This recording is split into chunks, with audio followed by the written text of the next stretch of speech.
found in his home state. Wakazi hao walisema kuwa vijana wengi wamegeuka mazezeta kutokana na utumizi wa bangi. Hata nimeshangaa sana kuona hiki kitu exist. Siku anajua hiki kitu inaweza kuwa inamea hilo hii. Ki watoto wetu watalibika. Hata tunafaa twende door to door kwa hizi maboma zimefesiwa. Twende door to door tukizingoa. Tukiangalia kama ziko tungoe. Elvis Otieno.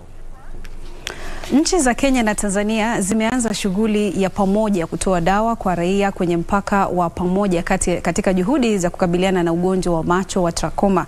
Shughuli hii ni ushirikiano kati ya Wizara ya Afya ya nchi hizi mbili na inalenga wafugaji wa jamii ya Maa wanaoishi kwenye mpaka kati ya nchi hizo mbili. Wizara ya Afya ya nchi za Kenya na Tanzania zimeshirikiana na kuanzisha shughuli ya kutoa dawa inayolenga wafugaji wa jamii ya Maa wanaoishi kwenye mpaka wa nchi hizo jirani. Akiongea wakati wa uzinduzi wa shughuli hiyo huko Olposimorum katika kaunti ndogo ya Narok Magharibi, afisa mkuu akisimamia magonjwa ya kuambukizwa humu nchini Wycliffe Omondi alisema hatua hiyo ni njia bora ya kukabiliana na ugonjwa huo. My call is that we are having a 5-day campaign.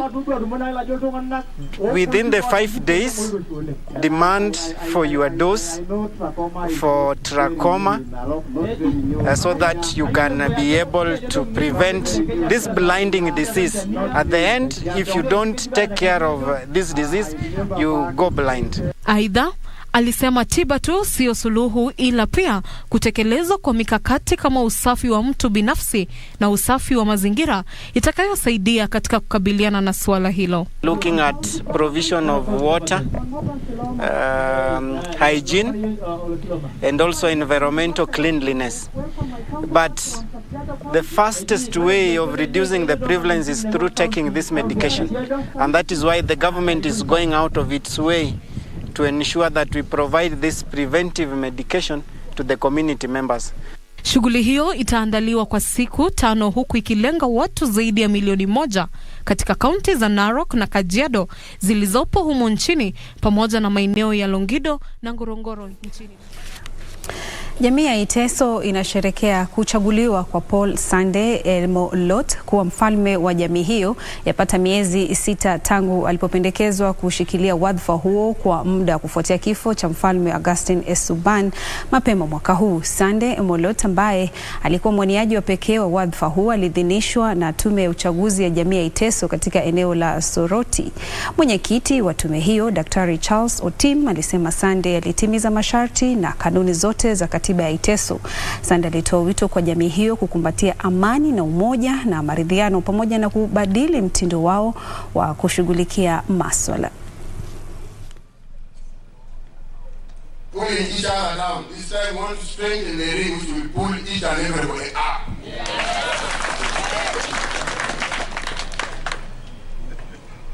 If we did so, the sky is the limit. Today we declared him as a candidate elect. He is the more candidate elect as a candidate actually. And we are following the constitution of the Iteso Cultural Union. And this also follows the constitution of this country.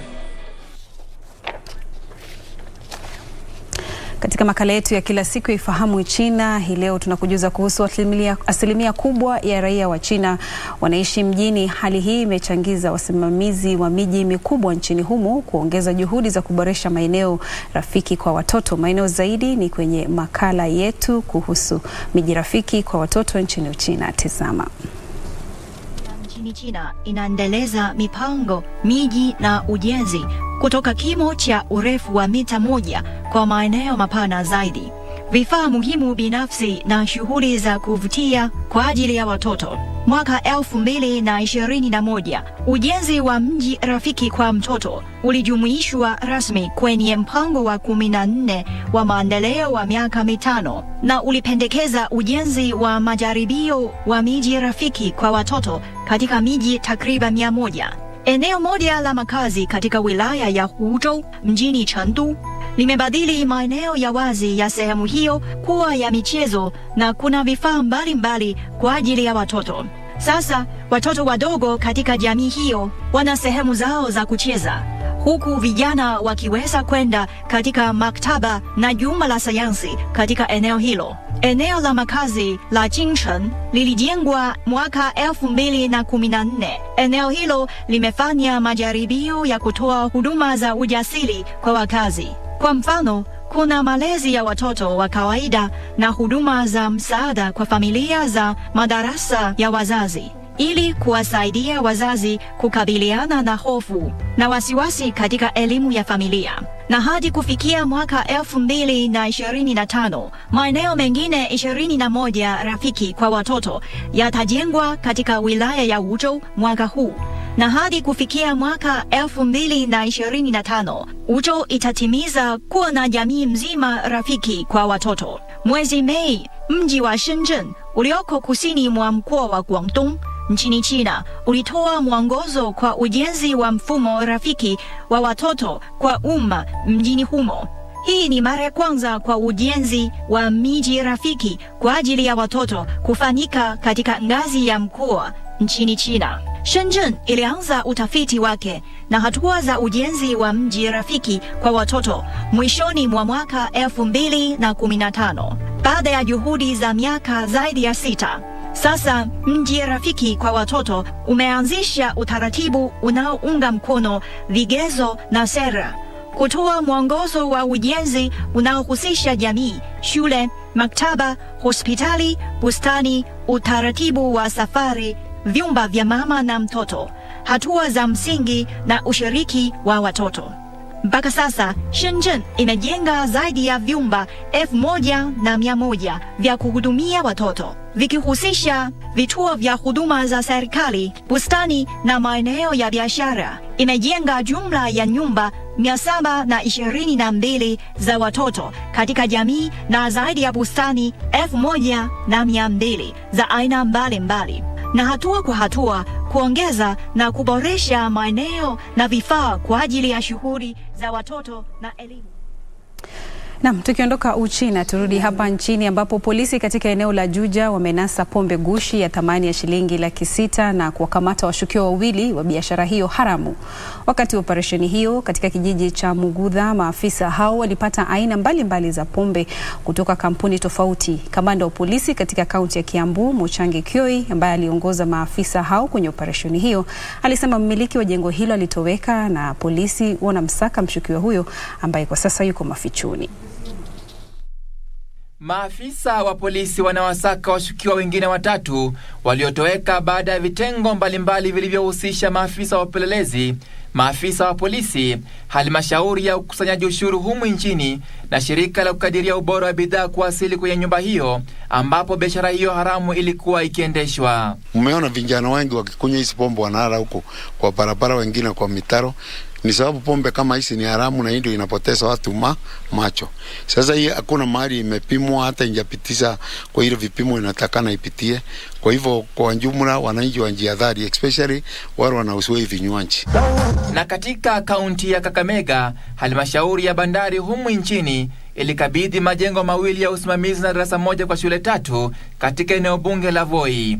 Majengo hayo yalijengwa kwa hisani ya mpango wa halmashauri hiyo. Kwingineko, wanasiasa wa eneo la Ukambani wamehimiza serikali kuanza mipango ya kuwalisha wanafunzi shuleni ili kuwawezesha wanafunzi hao kuhudhuria masomo yao. Wasasi wamefinyika na kulipa kalo, na tunaomba serikali na walimu wakubali hao watoto wetu wakae shule ndio wapate ile masomo ya muhimu. Wakati huo gavana wa Vihiga Daktari Willy Bautichilo amezindua mradi wa maji wa Mwibona ambao inawezesha wakazi wa eneo hilo kupata maji. Kila jamii, kila familia Vihiga County wapate nafasi ya kupata maji. Ili ndio akina mama ambao wanachukua masaa mengi kutafuta maji, wakiwa na maji nyumbani watafanya kazi zingine. Hatimaye, chuo kikuu cha Mount Kenya kimeshirikiana na chuo kikuu cha Nairobi, shirika la UNESCO na lile la UNAIDS katika kutokomeza uovu wa dhuluma za kijinsia.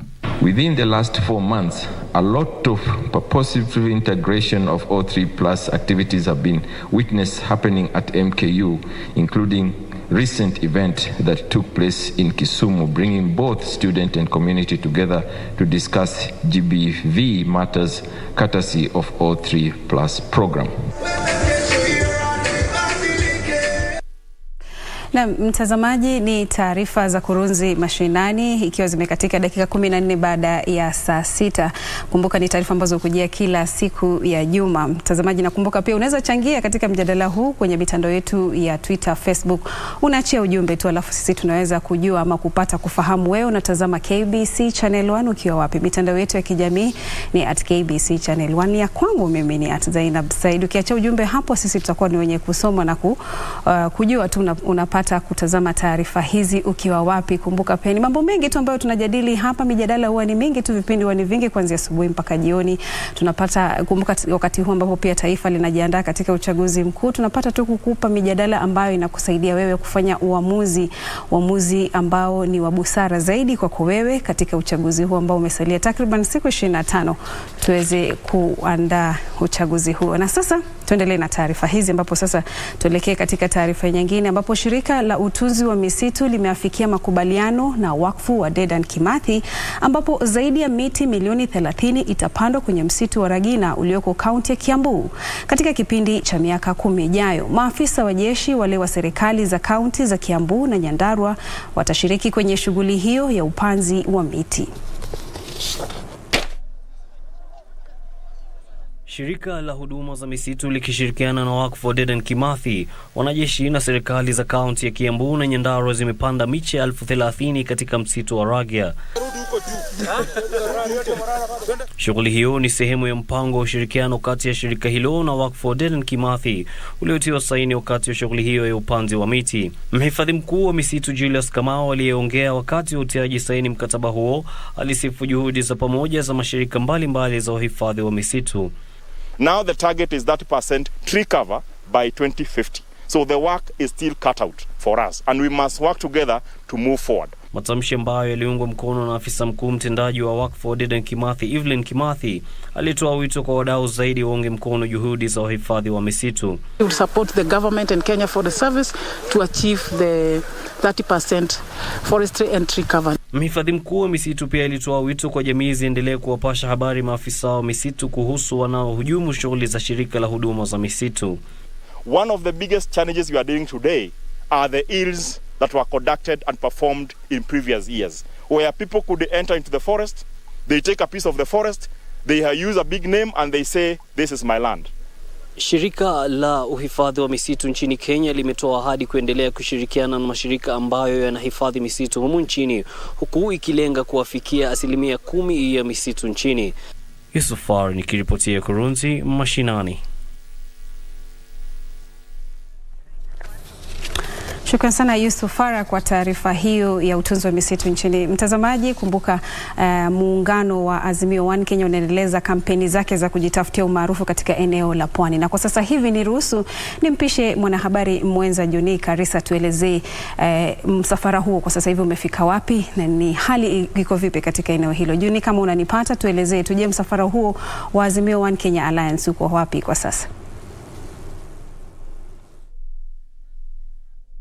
Studioni nipo katika makutano ya Nyali ambapo hii leo kinara wa Azimio 1 Kenya One Coalition anatarajiwa hapa kulingana na wale ambao wanaendesha ratiba hii wanasema dakika 5 hivi kinara huyo wa Azimio atakuwa amefika maeneo haya.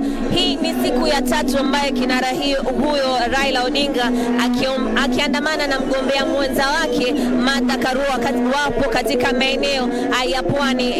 Kuanzia juzi, tangia juzi walikuwa Taita Taveta, kisha jana tulikuwa kule maeneo ya Kwale na hivi leo kambi imekita hapa katika kaunti ya Mombasa. Hapa tulipo ni makutano ya Nyali na kutoka hapa telekea Sabasaba katika bunge ya Mvita kisha aelekee bunge la Jomvu, ambapo hapo pia anatarajiwa kuhutubia wakazi wa Mombasa.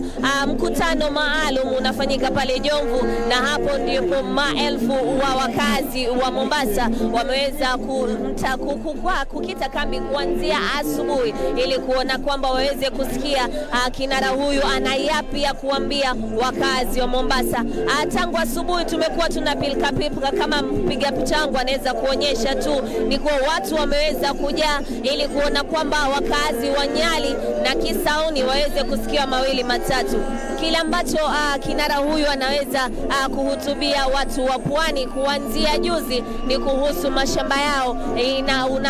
Unafahamu fika kuwa wakazi wengi wa katika eneo la Pwani ni maskwota, na swala zima la ardhi limekuwa donda sugu mahali hapa. Kwa hivyo kama suluhu wameamua kama serikali iwapo watachaguliwa mwezi wa 8 wataweza kununua mashamba yale na kuweza kuwaganyia wakazi hao wa eneo la Pwani.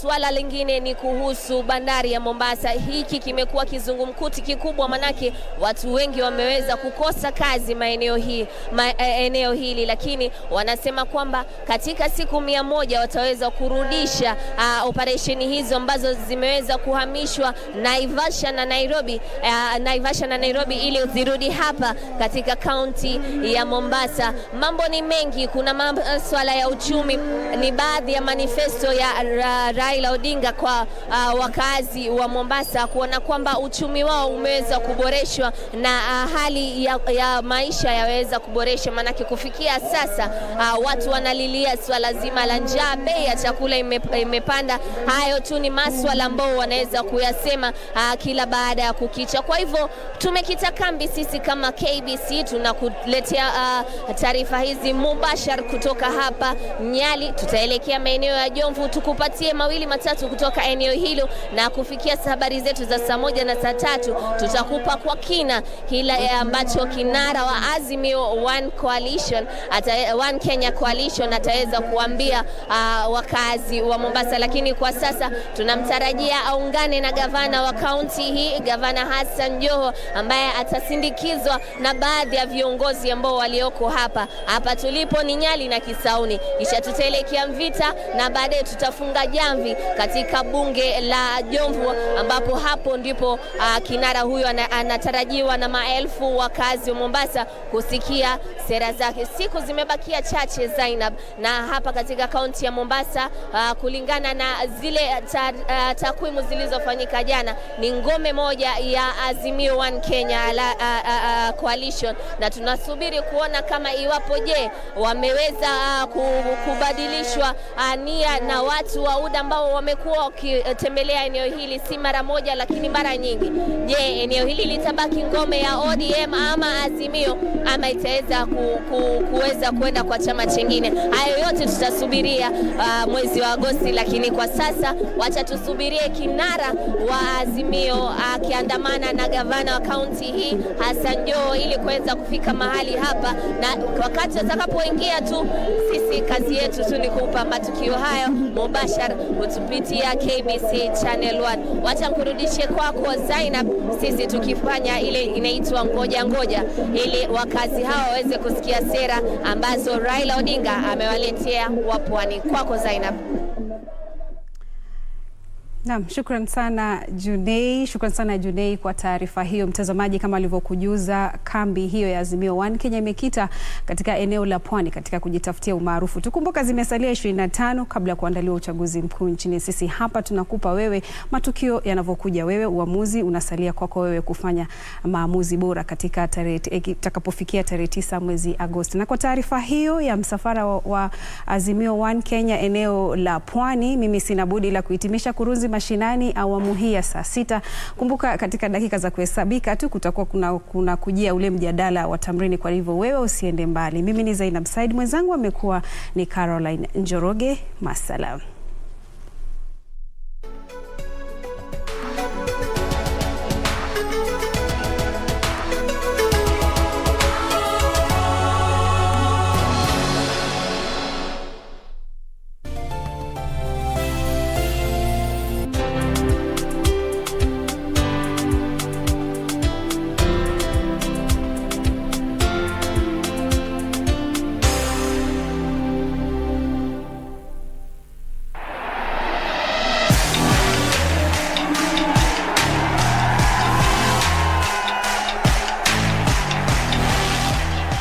Kwa majina ni Humphrey Kayange, mchezaji wa raga 7 kila upande. Nataka kuwakumbusha KBC itakuwa inaonyesha michezo yote kutoka Birmingham live, so mnaweza kusupport team Kenya na muweze encourage wachezaji wetu waweze kucheza vizuri kwa michezo ya Commonwealth na waweze kutoa matokeo mazuri.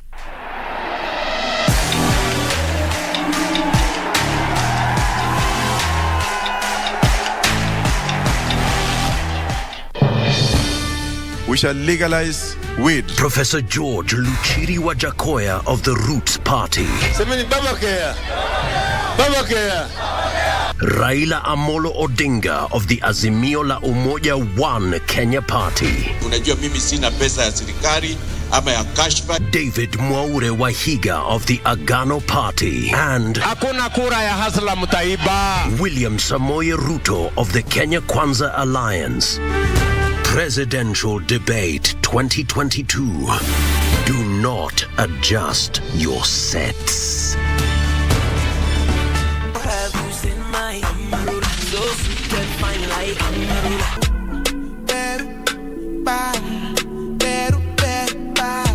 Jerusalem, Ikayalami. Let's talk about Martina and Tile. Hello, hello. I remember watching your videos a long time ago when you first started doing YouTube videos, and then Justin Bieber and Cardi B and all these international celebrities shared your videos. And then from there, everything changed. Dancing, I've been dancing since I was little. Wow. But like commercially, just like, let me see, 4 or 3 years ago. My baby, my Valentine. Can I you to make you what temperature is? If you leave me a good time, I swear you are like the oxygen. The gubernatorial race in Makueni County is on. Candidates are lining up to showcase their development agenda. Don't miss out this Thursday on 14th July. Tune in to KBC Channel 1 from 9:50 p.m. for a live Makueni County gubernatorial debate from Acacia Hotel, Watertown.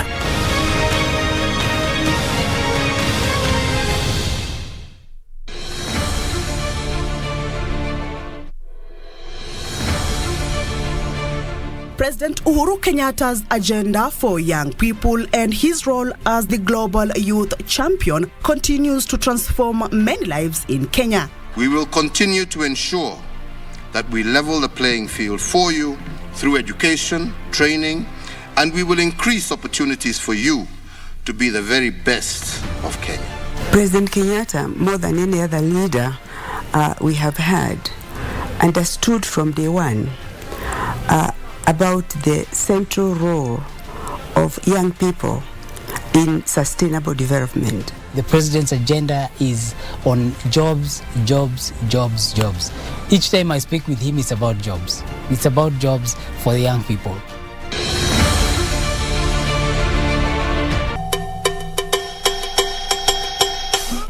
I know it looks bad, but this is my son we are talking about. Nakwambia sida za wadosi.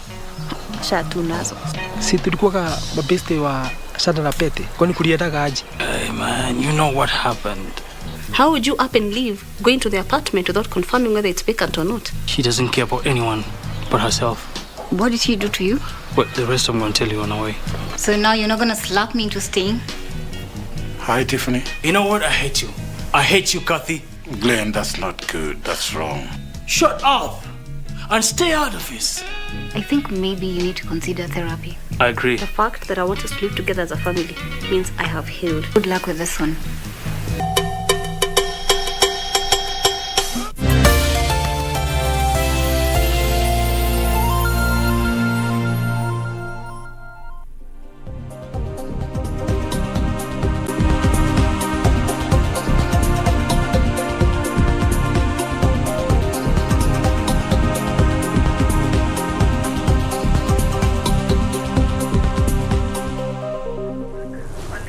Na mtazamaji, shukrani sana kwa kusalia nasi. Hii ni KBC Channel 1. Kama ndo mwanzo unajiunga nasi, awamu ya kwanza ya matangazo ya Kiswahili imekamilika. Sasa tunaingia katika awamu ya pili ambayo ni majadiliano kwenye kipindi cha Tamrini, ikiwa hii leo tunaangazia siasa na wanawake.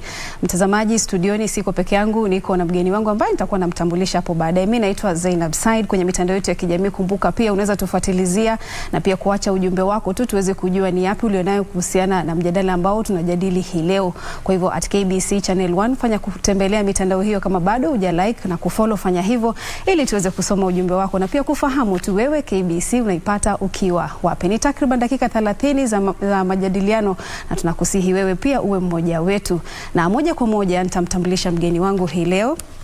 Karibu sana katika studio zetu za KBC, na mnaomba tu jitambulishe wewe ni nani, na hii leo katika mjadala wetu huu wa wanawake na siasa mchango wako ni upi? Asante sana Zainab. Kwa majina naitwa Sylvia Mulama na mimi ni mkaaji wa hapa Westlands na nagombea kiti cha Westlands, mbunge wa Westlands na nimekuwa kwa kiwanja tangu mwaka uliopita na tunaendelea vizuri.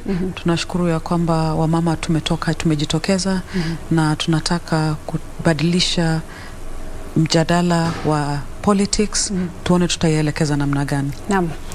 Unasema kwamba wanawake wamejitokeza kwa wingi wakati huu, na pia takwimu zinasema hivyo kwamba wanawake wamejitokeza kwa wingi. Wewe kama Sylvia, ni mambo yapi ambayo yalikusukuma wewe kujitokeza kuwania ubunge katika eneo la Westlands? Haswa ni yale matatizo ambayo kina mama wana experience kwa kila siku. Wakiamka asubuhi, shida ni zile zile. Mama, unajua shida yake ni familia yake, mtoto wake ameenda shule gani ameenda, na pia kijana wake kama amemaliza shule, amehitimu kwenda kwa college, ni college gani ameenda na iko ama haiko. Kwa hivyo hizi changamoto zimenifanya kuangalia ya kwamba kuna changamoto mingi ambazo mama wanapitia, lakini wamevumilia. Kila mwaka wanasema wacha tuombe Mungu atatusaidia, lakini imefika wakati lazima pia sisi tu songe mbele, represent sisi wenyewe kule kwenye bunge, kwa sababu ukiangalia hata kama ile 2/3 gender rule haijawahi kutimizwa, kwa sababu hakuja kuwa na ile willingness ya kusema ya kwamba wanaume wenzetu watajitokeza waseme sawa, lazima tuwapatie their 2/3 gender rule. Lakini tukijitokeza wenyewe tufike kule, tutajisimamia wenyewe.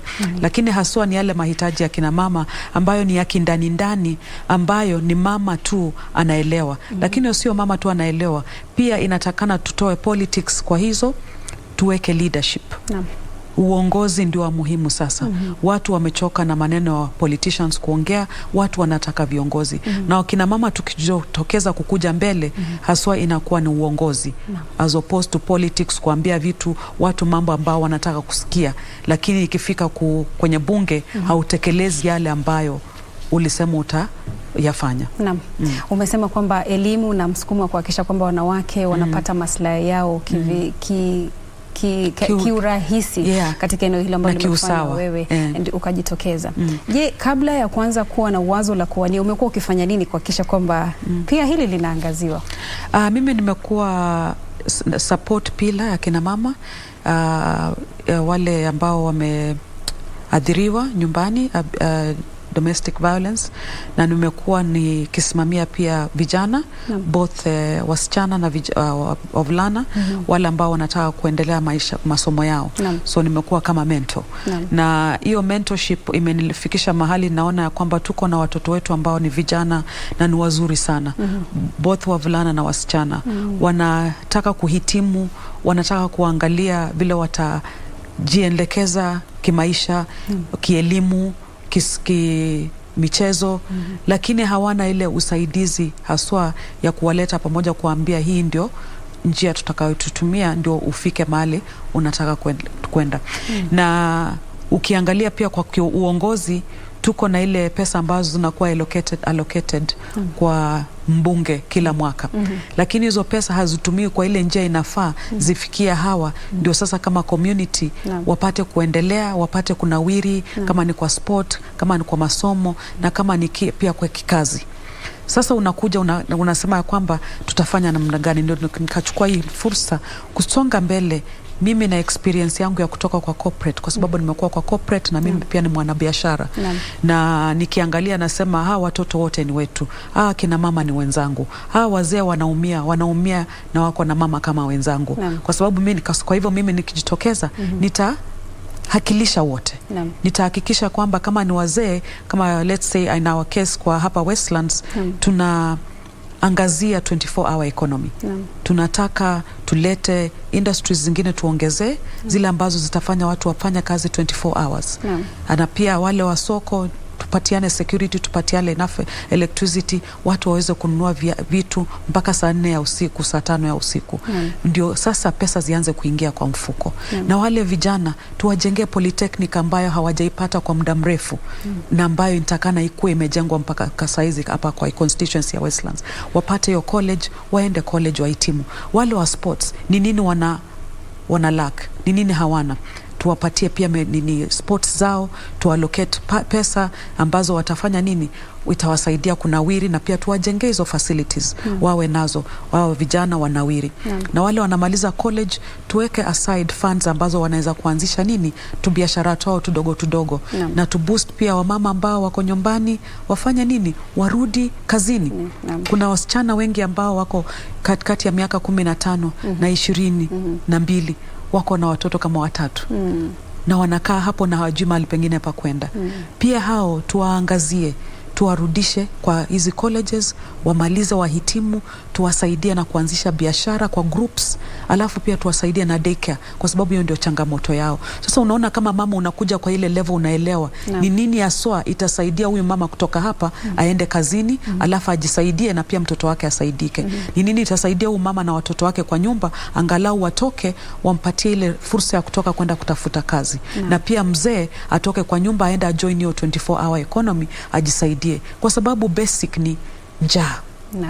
Njaa, watu wanatupwa nje leo, hawajalipa rent, vijana wasichana wajaenda shule, kwa hivyo wanaelekea hivyo, alafu anaenda anaolewa, kama ni kijana anaanza madawa ya kulevya saa zingine. Lakini wale wazuri wanaingia kwa sports, lakini huwezi kuwalaumu, ni kwa sababu hatujajipanga vizuri kama leadership. Na nikiongelea mimi naongelea juu ya Westlands. Na lakini ni shida ambazo ni changamoto country mzima. Ambayo sasa inatakana hii msimu ya 2022 tuangazie ni nani tunachagua, uangalie sana sana MCA wako, uangalie sana sana MP wako. Kama hata kutimiza kazi, tafadhali achana na yeye. Kwa sababu ni huyo ndio anabeba maisha yako, MCA na MP wako. Governor ako mbali kidogo. Governor ni kuangalia development ya county mzima. Ni mawazo bora sana hayo ambayo uko nayo katika kwa wenyeji wa eneo la Westlands. Sasa tuvuke mpaka kidogo, tuangazie bodi ambayo itakuwa inaendeleza shughuli nzima ya uchaguzi. Zimesalia takriban siku 25 tu kabla Wakenya waelekee debeni kuwachagua viongozi wao ambao wangewataka wawakilishi. Je, wewe una imani kwamba bodi hiyo iko tayari? Iko tayari. Na mimi ningependelea kwamba wanasiasa waachilie hiyo body ifanye kazi yao, kwa sababu unajua tuko na hii culture hapa kwa nchi yetu ya Kenya, tunapenda sana kuongelea maneno ya ministries na hizi independent bodies. IEBC imechaguliwa, wako na mpango yao, wamekuwa na miaka 5 ya kujipanga, lakini wakati ikifika ambao hawatufanyii kazi, hatuhusiki nao. Ikikuja sasa wanataka kutufanyia kazi, tunaanza kusema hala hawajafanya hii, hawajafanya hii, watafanya hii. Wako na mpango yao, wanaendelea. Kuna a lot of interferences, lakini watu wawache wafanye kazi yao. Sisi kama wanasiasa tuache IEBC itimize mandate yake, ambayo ni kuhakikisha kwamba elections inatendeka tarehe 9 huu mwezi unakuja wa Agosti, na itakuwa free and fair, hakutakuwa na violence, na ule mshindi atatangazwa kama mshindi. Kwa sababu hata wale wanasema ati ule ataibiwa kura, huyu anaibiwa kura. Kura haibiwangi na IEBC. Ni wenyewe tu pale kwa ballot wanaenda, mara stima inazimwa, wenyewe wanafanya mchezo na kandanda pale. Saa zingine hata wanafuruga mpaka watu wa IEBC. Kwa hivyo wale ambao wanagombea viti wakuwe watu waaminifu. Wajue na kwamba kama wananchi wamekukataa, tafadhali wacha kiti, nenda nyumbani, wacha wananchi wachague. Kwa nini wananchi wachague mtu mwingine na wewe uende kuiba kura kwa sababu wewe ni bwenyenye? Inamaanisha kwamba wewe uko na roho mbaya sana, uone watu wengine kama ni wanafaa hii Kenya, ni wewe peke yako unafaa. Naam, shukrani sana kwa hilo. Ni kweli kwamba wanasiasa wanapaswa kuiwacha tume hiyo kuendeleza majukumu yake. Tukiangazia tu mjadala wetu wa hili ambao tunaangazia siasa katika wanawake. Tukisalia katika bodi hiyo, je, unahisi bodi hiyo iliwapa wanawake nafasi sawa tangu kuanza kwa mchakato huo hadi hivi sasa, ikiwa imesalia siku 25? Kabisa. Wamefanya kazi mzuri sana. Mimi mwenyewe participate ama nimeattend different programs ambazo wanaorganize wenyewe. Sisi wamama tuliitwa, haswa I think ilikuwa wiki mbili zilizopita, wamama tuliitwa wale wako Nairobi, tukawa pale Azure Towers, inaitwa Pride Inn Hotel. Tulikuwa wamama wengi sana wale wanagombea viti Nairobi, na tukaelimishwa mambo ya siku za mwisho, hizo mahitaji ya hizo siku za mwisho, mahitaji ya siku ya elections yenyewe. Kwa hivyo wamejaribu kumake sure sisi kina mama tuna angaziwa vizuri, na pia wakahakikisha ya kwamba ile list ambayo parties walikuwa wanapeana ya final list imebalance na hiyo 2/3 gender rule. Kwa sababu wengine walikuwa wameshatuma, wameweka wanaume wengi, wanawake walikuwa wanapewa changamoto ya kupatiwa ile nomination certificate. Lakini walisimama kidete, wakasema ya kwamba lazima hawa kina mama mwaweke kwa hii list, kama hawako kwa nini mmewatoa? Kwa hivyo wale wa mama, most of them wale waligombea viti kuanzia mwanzo, walipata nomination certificates zao, na sasa tuko hapa, tuko tayari kwenda kwenye debe. Sasa wacha wananchi wachague, wacha wanaume wacha kusukuma kina mama kwa kiwanja, wacha tumia goons kutufukuza kwa mikutano kwa sababu wanataka kiti. Unajua kama mama anaongea vizuri na mama ako na agenda mzuri, inatisha wanaume kidogo. Tusalie tu hapo kwenye siasa na uchaguzi. Kumekuwa na mazungumzo kwamba pengine kwa hasa kwa vyombo vya habari kwamba hawawapi wanawake nafasi kujielezea zaidi, lakini pia kwenye mikutano ile ya kisiasa ukienda sana sana wanawake watasimama tu wasalimie, pengine acheze kidogo kwa nyimbo alafu anaketi chini. Sasa inakuwa hata vigumu kwako wewe kuja kuelezea alikuwa anasema nini. Je, hili wewe kwako unalichukulia vipi, hasa ikiwa ni mpira ambao unarejeshwa kwa wanawake kwamba ukipewa ile mikrofoni kama vile wa kiume wanavyofanya, uza ajenda zako? Kwanza muhimu ni kwamba kuelewa huku nyuma, behind the scenes, tumekuwa na a lot of support from different groups. Tumekuwa na Oslo, tumekuwa na FIDA, wametutrain sana. Kama mimi nilifanya different cohorts, 3 cohorts na Oslo Center, ile ya leadership na hizi politics za Kenya, na vile tutajipanga na vile tutaelekeza. Kwa hivyo tumepata hiyo support na tukakuwa aware vitu fulani zinaweza tendeka kwa political party yako. Lakini ikafika mahali sasa inakuwa ni wewe peke yako na political party yako. Sasa IEBC ikakuja pia ikasimama ikasema lazima party ifanye nini? Ifulfill your 2/3 the gender rule. Wakatu support hapo. Sasa tumekuja hapa mbele, sasa imebaki sisi na political party. Lakini sasa mimi nikiwa mwanachama wa ANC, tukiwa kwa Kenya Kwanza, mfumo wa Kenya Kwanza Alliance. Kenya Kwanza Alliance sign charter last month ya kupatia wanawake 50% provision. Inamaanisha ya kwamba tukishapita hivi kura, positions zote zitakuwa 50% wamama wanachukua na youth na pia wazee wanapata.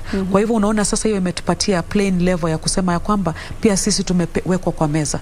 Pia sisi tuko kwa meza. Na ikikuja kwa hizi rallies vile unasema tu wamama wanafukuzwa ama wanaambiwa wasiongee. Nasikia imetendeka, lakini kwa in my own experience nimekuwa na hiyo kuamini kwamba pia mimi ni I'm worthy to speak. Nikisimama hapo lazima unione na ujue ya kwamba hajakuja hapa kupeana smile na mcheko pekee. Amekuja kuongelesha watu wake. Na tuko na agenda, kama mimi niko na agenda mzuri, na ni most cases nikienda mahali watu wanataka kusikia ni nini anatuambia, ni agenda gani nataka kutoka kwa mdomo wake. Kwa hivyo tumepata hiyo support, lakini kuna areas zingine ambazo kama ile nominations wamama walikanyagwa tu. Wengine wakanyimwa certificates bila kujua ni kwa nini. Na inaenda hivyo na inaenda chini ya maji na inaisha hivyo. So kuna hizo scenes zimetokea, lakini mimi nashukuru ya kwamba kuna zile political parties ama alliances ambazo zimeweka wanawake mbele kama yetu. Umetaja kwamba wewe uko chini ya mwamvuli wa Kenya Kwanza. Kumekuwa na kura za maoni ambazo zimekuwa zikiandaliwa na kampuni mbalimbali. Je, wewe kwa mtazamo wako unakubaliana na kura hizo za maoni? Sio sana, kwa sababu in most cases unajua kura za maoni ni mizuri kama both parties wana participate. Lakini wewe ukienda peke yako ufanye kura za maoni juu yangu Westlands na utafute mahali padogo tu na upate hiyo maoni, haitakuwa imechangia kila mtu. Kwa hivyo haijakuwa ukweli. Na sisi track record ambayo tuko nayo na ile kura ya maoni ambayo imetokea internally, Kenya Kwanza iko 65% up on Azimio. Kwa hivyo hiyo ndio sisi tuko nayo. Lakini hiyo ingine pia waendelee kufanya kazi yao. Debe itaakilisha. Debe itaakilisha. Kwa sababu hakuna haja tuongee mingi sana na kuna mwananchi mahali ya amesema mimi huyu simpigii kura, nitapigia ule kura. Huwezi kumzima na kura ya maoni. Kwa hivyo unahisi kwamba kura hizo hazina ukweli, lakini si dhana ile kwamba tu kwa sababu mimi haijani angazia mimi kwa uzuri ndo maana sitaki, ama unahisi kwamba si kweli kabisa? Sinahisi si kweli kabisa. Kuna a little bit of biasness. Na inafanywa, unajua mtu yote anaweza amka na ifanye. Na pia kuna wale ambao ni professionals wanafanya. Lakini hao professionals wali involve both parties, wakasema Azimio sisi tunataka kufanya hii poll, Kenya Kwanza sisi tunataka kufanya hii poll, alafu nyinyi wote wamwauliza kwa meza na mnaenda kuifanya wapi, tupatie sample. Kwa sababu kuna kuanga na sampuli na kuanga different regions, different people.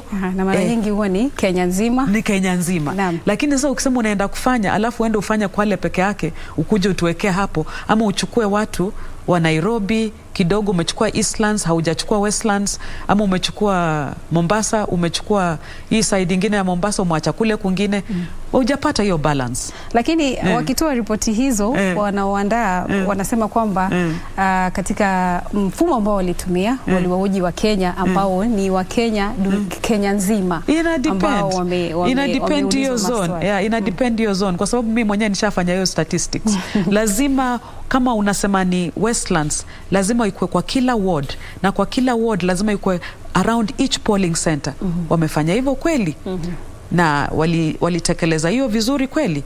Na hawakuwa na biasness ndani yao? So ina depend na pia hiyo kampuni ni nani wanapenda. Unajua Kenya tuko na a very open politics. Kila mtu ako kiwazi anakuambia mimi hapo, mimi napenda huku, mimi sipendi huku. Even though anatakana kuwe neutral.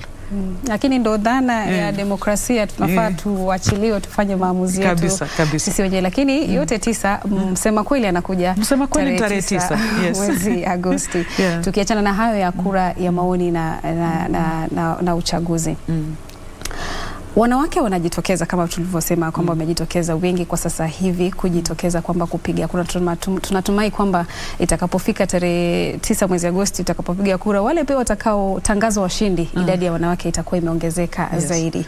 Ni matumaini yetu sisi sote. Lakini turudi kwa mpiga kura. Je, wanawake wanawapiga jeki wanawake wenzao ambao wanawania uongozi? Sidhani. I think wamama pia kule nje wameamua. Kwa sababu pia hawa wamekasirika. I mean, nikiongelea constituency yangu ya Westlands, wamama wanasema hapana, wakati huu tunajaribu mama. Wakati huu wacha sisi wenyewe tujisimamie kama kina mama. Kwa sababu tumechoka. Hawa ndugu zetu wameenda kwa ofisi, wanapewa cheti, wanapatiwa pesa ya kufanya kazi, lakini hatuioni, hatuifeel, haifiki kwetu. Sasa wacha tujaribu mama, hata wazee, hata vijana, watu tujaribu mama wakati huu, angalau labda mama ataleta mabadiliko, kwa sababu mama ni mlinda nyumba. Mama ni mlinda watu wote. Mama ni mpenda watu. Mama hataki kusikia mwingine akilia. Ndio utasema okay, kuna mama wengine wabaya, lakini majority wa mama ni kusimamia watu wote. Kwa hivyo watu wengi wame open up, na siwezi sema ati wamama wanapiga wamama wenzao, hapana. Hiyo I think hiyo msimu imeisha. Sasa imefika mahali ya kwamba kuagree na kuna hiyo consensus kusema ya kwamba yenyewe, hold on a minute. Mbona hatujafikiria kina mama? Mbona hatuja consider kina mama kuwaweka hapa? Kwa sababu sasa unaanza kuangalia vile some industries zimeperform well, kama mama ule wa EABL amefanya kazi. Kuna wale wa mama ambao fanya kazi mzuri sana. Kuna wale walituendelea mbele kama the late Wangari Maathai, kina Zipora Kitoni. Wamefanya kazi yao, wametekeleza vizuri. Kwa hivyo ukiangalia hizo examples, unasema yenyewe sasa kina mama wako tayari. Na ile maneno walikuwa wanasema kina mama ni flower girls, kazi yao ni kuchaguliwa tu na kwenda kukaa kwa parliament na kunyamaza. Hapana. Hiyo wakati imeisha. Nitakuuliza tu swali hili. Ndio wanawake wamechaguliwa kwa sasa hivi. Tuangazie kwa mfano visoda ambavyo vinatumiwa sana na wanafunzi shuleni kule. Kwa sasa hivi bado vinauzwa, kama hata vinapeanwa na shule, japo serikali imejitahidi kuhakikisha kwamba vinapeanwa. Na kulikuwa mjadala kwamba viwe vinapeanwa bure. Kumekuwepo na wanawake bungeni. Je, unadhani ni nini ambacho kimefanya wanawake hawa hawajapiga hawajaunga mkono ama hawajalitilia maanani hili kuhakikisha kwamba visoda hivyo vinatolewa bure kwa wanafunzi, kuwasaidia tu wanawake wengine? ambao ni wanafunzi katika shule? Yeah, siwezi kuwaongelea kwa sababu sija interact nao vile vizuri kujua ni kwa nini hawakutekeleza hii mjadala kuensure ya kwamba wasichana wanalindwa vile wanatakana walindwe wasichana wetu wa shule. Lakini nikiangazia tu ni kusema ya kwamba wale ambao walichaguliwa walikuwa na ile moyo ya kuhakikisha ya kwamba wameenda kuwakilisha mwananchi, ama walienda tu kwa sababu walifikiria ni parliament, wacha niende. Lakini pia kukufika kule, unajua there's a lot of lobbying kwenye bunge. Kwa hivyo ukifika kwenye bunge kama hamna majority, pia inakuwa ngumu sana. Kwa hivyo sasa vile tumejitokeza hivi, tukikuwa hata tufike hiyo, kama tufiki 2/3 gender rule, at least hata tufike ile inawezekana kama ni 50%. At least kama sio 50%, tukue at least 45%. Tukifika hiyo threshold, sasa inakuwa rahisi kina mama sasa sisi kuongelesha wale counterparts, male counterparts, kuambia tafadhali ni support kwa hii mjadala, tafadhali ni support kwa hii mjadala. Lakini pia kuna ile general neglect, ile ya kusema ya kwamba kupuuza. Wewe umejua ya kwamba hii mjadala walisema ya kwamba hawa wasichana wetu walindwe, wapatiwe nini free of charge na wasikuwe nini charged. Lakini hapa katikati kwa hii supply chain ndio mambo inaharibikia hapa chini. Sasa labda ule hata mbunge kule juu hajui nini inatendeka hapa katikati ndio ifikie wasichana. Naelewa. Kwa hivyo sasa nitakana leadership.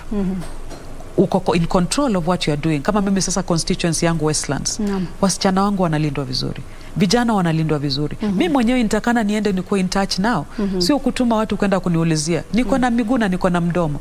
Surely ni constituency. Itakushinda namna gani kuamka asubuhi kwenda kuangalia shule fulani, kuinterview wasichana wachache, kuambia mnaendeleaje, nilituma nini zenu, mlipata, kulienda namna gani? Na watakwambia kama hawajapata, watakwambia tulipata lakini tuliuziwa. Then you deal with it. But kuna kuangana ile shortage of concerned leadership. Ile bora mumepitisha mnaachilia. Ni nani atatekeleza? Hakuna. Hiyo ndio shida Kenya, implementation process inakuanga shida sana. Na unadhani nini ambacho kinafanya wakifika kule wakumbuki yale waliokuwa wakiahidi? Kwa mfano wewe sasa unatuahidi mambo mengi tu kwa kwanza kwa wakaji wa Westlands, lakini ukishachaguliwa uingia afisini mara mingi kwa sababu imekuwa ni kama politics, imekuwa ni kama a soft landing space for people. Na ndio kwa sababu wengine wetu sasa tumejitokeza kwa kuja kwa kiwanja. Tunataka kuonyesha ya kwamba lazima kuwe na leadership. Hatuwezi endelea hivi. Kenya itazima tukiendelea kwa hii msimu. Kwa sababu ukikuwa kwenye corporate world lazima ufanye kazi, lazima udeliver. Kama uko kwa marketing lazima udeliver, kama uko kwa production lazima udeliver. Usipodeliver mlango iko wazi, watakuonyesha. Mbona politics mtu hawezi onyeshwa mlango? Ni kwa sababu umeshachaguliwa, umeshaingia, ni 5 years. Wale walikuchagua hawana nguvu, hawana vile watakutoa. Lakini mimi naambia wenzangu, naambia ni 5 years, lakini 5 years sio lazima iwe miaka 5. Mnaweza mtoa. Katika sekunde za kuhesabika tu, kinyang'anyiro cha Westlands bunge kimevutia wengi tu, wengi wakiwa ni wale wenye wanaume. Wewe ni mwanamke, unawaahidi nini wenyeji wa eneo hilo iwapo wataamua kukuchagua wewe tarehe 9 mwezi Agosti? Mimi kuahidi watu wangu wa Westlands ni kitu moja, partnership. Tufanye kazi pamoja. Ofisi iwe wazi, cartels zitoke, watu wa kufungia milango watu watoke. Alafu mtu aingie. Tukuwe na kamiti ambayo inachukua kabila zote, tunakaa kwa meza, including religious groups. Sisi wote tuna decide pamoja. But most importantly ni kuangalia ya kwamba tutatoa Westlands namna gani kwa hii level kwenda juu. Tusiangalie zile pesa za CDF kidogo zinaingia na zile za bursary. Hiyo ni kionjo tu ya government kusema tafadhali anzia hapa. Lakini mimi kama MP tujenge kuanzia hapo, to improve, tujaze kikapu.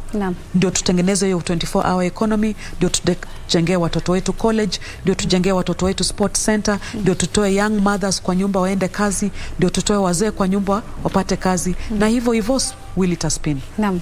Shukran sana Sylvia Mulama, na sisi tunakutakia kila laheri itakapofika tarehe 9 mwezi Agosti. Tutakuita tena uje sasa utuambie umeingia bungeni unafanya nini. Asante sana, shukrani. Na mtazamaji, imekuwa ni mazungumzo yenye kwenye tamrini hii leo, ambapo hii leo tulikuwa tunazungumza kuhusiana na nafasi ya wanawake katika uchaguzi. Kumbuka zimesalia siku 25 tu taifa liweze kwenda debeni kuchagua viongozi ambao watawawakilisha katika muda wa miaka 5 ijayo. Mimi ni Zainab Said, nasema shukran sana kwako wewe kwa kusalia nasi hadi tulipoanza hadi kufikia hivi sasa. Namuona Irene Muchuma anajiandaa kukupa taarifa za kimombo, lakini kwanza kabla niondoke, mwelekezi wangu ananieleza kwamba twende moja kwa moja ambapo muungano wa Kenya Kwanza unaandaa kampeni. Kwa hivyo twende kwa moja tusikize tu ni yapi ambayo wanaelezea wa Kenya kufikia hivi sasa. Kwa hivyo mtazamaji, na kupeleka katika eneo hilo ambapo kiongozi wa Kenya Kwanza, naibu wa rais Daktari William Ruto anaongoza kampeni ya kujitafutia umaarufu. Kama nilivyokuambia tu, kumbuka zimesalia siku 25 tuweze kupata tuweze kuelekea uchaguzini. Kwa hivyo nitakuacha moja kwa moja na picha hizo. Leo tumefikisha watu 90,000 ambao tumewaunganishia stima. Ni kweli ama si kweli? Ni kweli ama si kweli Nyamira? Lakini leo tumekuja hapa kwa sababu mnajua tarehe 9 mwezi wa 8 tuko na nafasi ya kuunda serikali nyingine. Ninyi Nyamira mko na hiyo habari? Ninyi watu wa Nyamira mko na hiyo habari? Tarehe 9 mwezi wa 8 mko tayari tuunde hiyo serikali nyingine? Mko tayari? Hebu nione wala wanasema tuko tayari, tuko tayari, tuko tayari. Mimi nauliza nyinyi, kama mko na hiyo habari ya tarehe 9 mwezi wa 8, mlipata habari kamili ama mlipata muhtasari peke yake? Mko na habari kamili ya tarehe 9 mwezi wa 8? Sasa nyinyi Nyamira mmejipanga ama nyinyi ni wale wa kupangwa? Hata mpango wingi, hata Nyamira mnasemaje? Na West Mugirango mnasemaje? Na Kisii mzima mnasemaje? Mmekataa kupangwa? Sasa wacha nini waulize. Unajua kuna watu wengine wanatubeba ufala. Yaani ati wameenda Nairobi kwa hoteli, ati wamepanga, ati wanataka kupanga sisi. Mtakubali tupange kutoka Nairobi? Maajabu.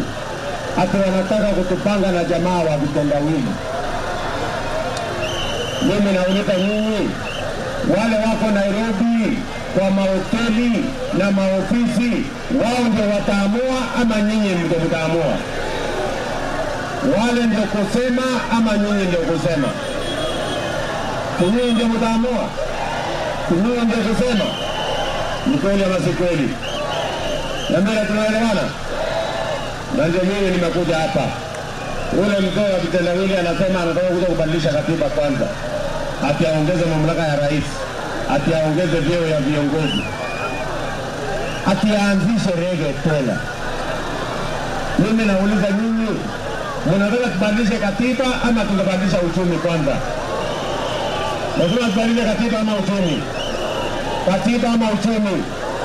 Katiba ama uchumi? Wale wanasema uchumi, nione kwa mkono. Wale wanasema uchumi. Hawa majamaa wangoje kwanza tubadilishe uchumi bwana. Ama mnasemaje? Na ndio tumesema kama Kenya Kwanza ya kwamba tunaanza kubadilisha uchumi kwa kupunguza gharama ya maisha. Ndio? Wacha mimi niwaulize. 2018 kabla ya mambo ya handshake, bei ya mbolea ilikuwa shilingi 2,800. Saa hizi bei ya mbolea ni shilingi 6,700. Ni kweli ama si kweli? Kabla ya handshake 2018 bei ya unga ilikuwa shilingi 90.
right now, there's no one else that I can trust. I wish somebody would have told me that before I lost the throne and was thrown into a prison cell.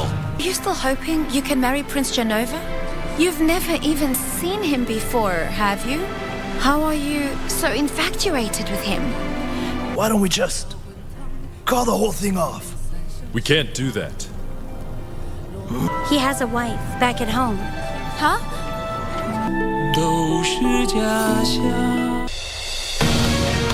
The gubernatorial race in Makueni County is on.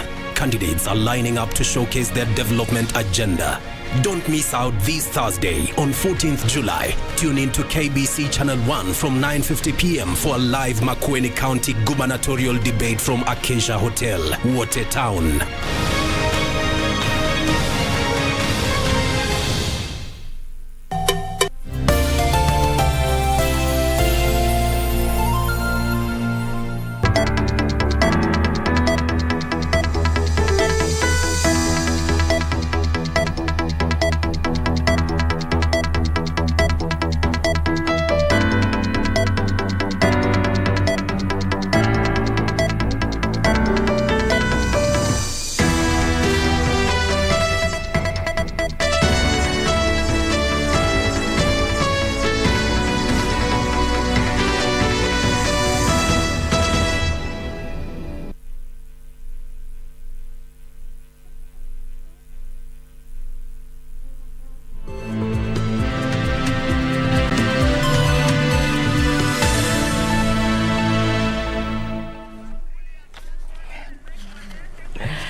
Good afternoon. Thank you for creating time for us. This is KBC. You're just in time for the lunchtime news.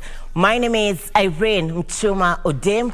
On sign language interpretation, we have Ann Wangeshi. It is the 14th day in the month of July 2022, 25 days to the next general elections, and political leaders continue to traverse the country to woo voters ahead of the August 9th general election. This afternoon, Kenya Kwanza is pitching camp in Nyamira ahead of the elections, and the Azimio la Umoja Brigade is in the coastal part of the country. But for now, let's begin with the Kenya Kwanza campaigns.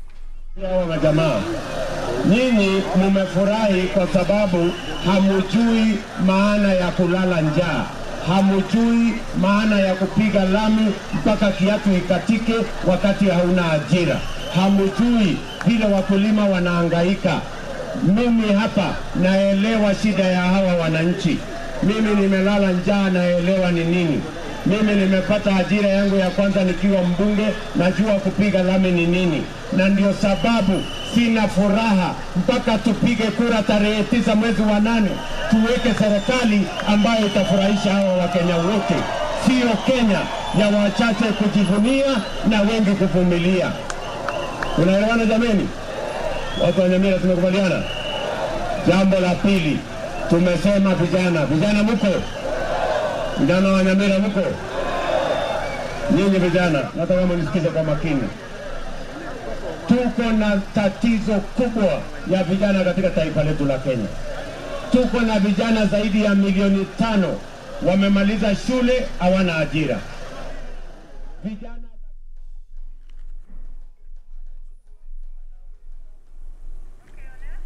Deputy President William Ruto leading Kenya Kwanza campaigns in Nyamira, and he is also expected to be in West Mugirango constituency, Kitutu Chache North constituency, Narok West constituency. This as he woo voters ahead of the August 9th general elections.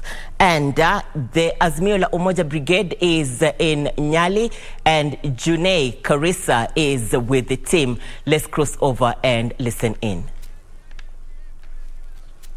Napenda kusema kuwa Mombasa ni boardroom ya baba. Karibu baba Mombasa. Wapi? Ulikuwa pengine? Wako wapi?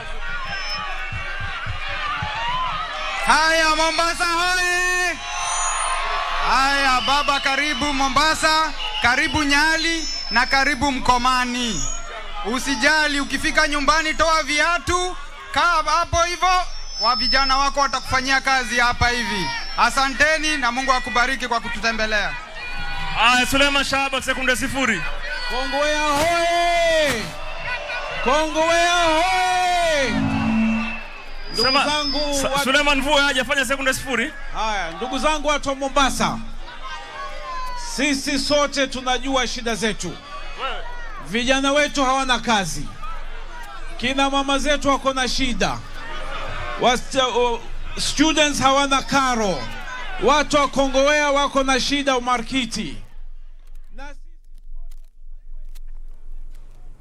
Azimio la Umoja Brigade in Nyali, and they're expected to pitch camp in various stops including Changamwe, Sabasaba, Kingeleni, Jomvu. These are ahead of the August polls. Now we cross over to Embu. A family in Rupinzani Estate in the region is in distress following the disappearance of their twin boys on Tuesday afternoon as they prepared to report back to school. Leon Masharia and Ryan Mwenda, Form 2 students at Moi High School, Mbiruri, and Kangaroo Boys are said to have vanished around midday. According to Naisera Mudhoni, the twins' mother, the 15-year-old identical twins took off to an unknown destination, leaving their uniform and school bags behind when she went out of their sight to prepare to drop them in their respective schools. Leon Mashari and Ryan Mwenda, who are in Form 2 at Moi High School, Mbiruri, and Kangaroo Boys High School, respectively, vanished around midday. Unono wameitime when they were about to open the school.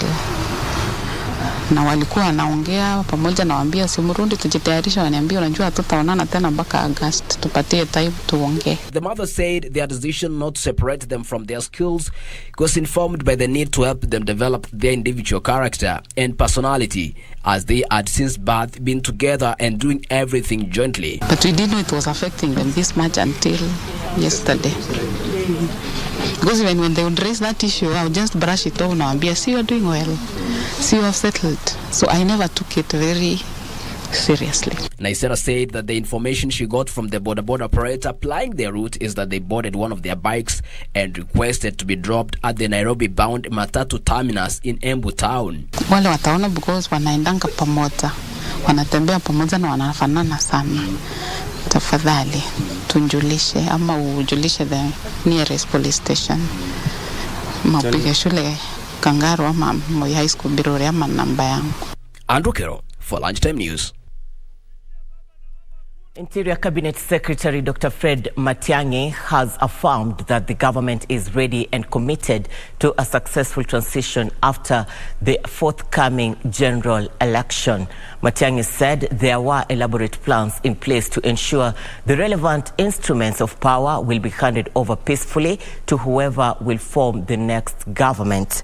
The Interior CS said the government will support Independent Electoral and Boundaries Commission to deliver a peaceful election and ensure the country remains stable. He said the continuity will be ensured in order to support efforts put in place for the country to recover economically after the COVID-19 pandemic. He further noted that with the help of development partners, the government will work to tame the cost of living that has been on the hike.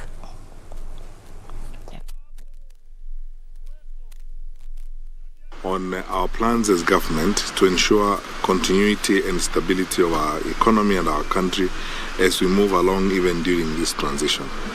We have shared with them the plans that the government has put in place, the workings of the government, and how we are preparing to support the IEBC to conduct the general elections.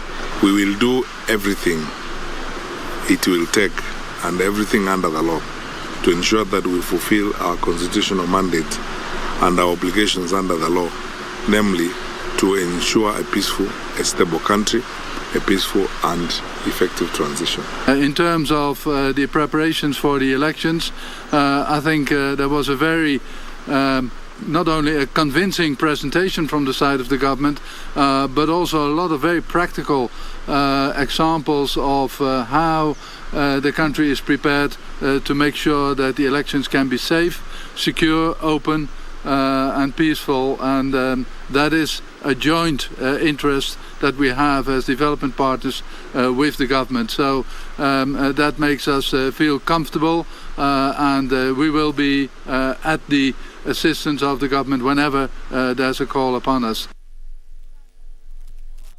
Police in Ruai, Njiru sub-county have made a major breakthrough after they broke into a farm in the area and discovered cultivated bang worth millions of shillings.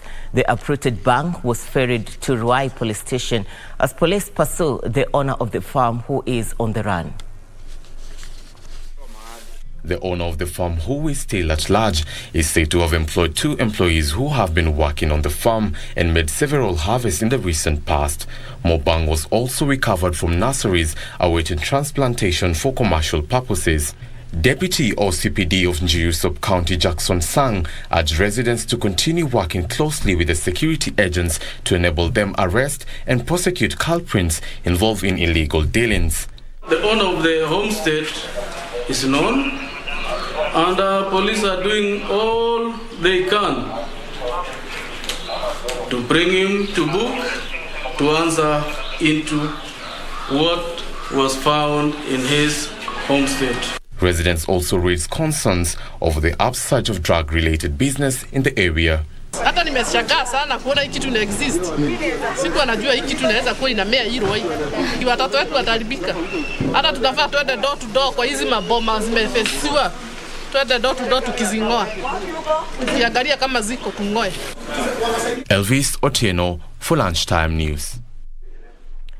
Police in Kiambu have raised concerns over an influx of counterfeit alcohol in the region. Kiambu County Police Commander Mshagi Kioi says many illegal distilleries have sprung up in the area, warning that the government will not relent in efforts to mop up the county and rid it of the dangerous substance.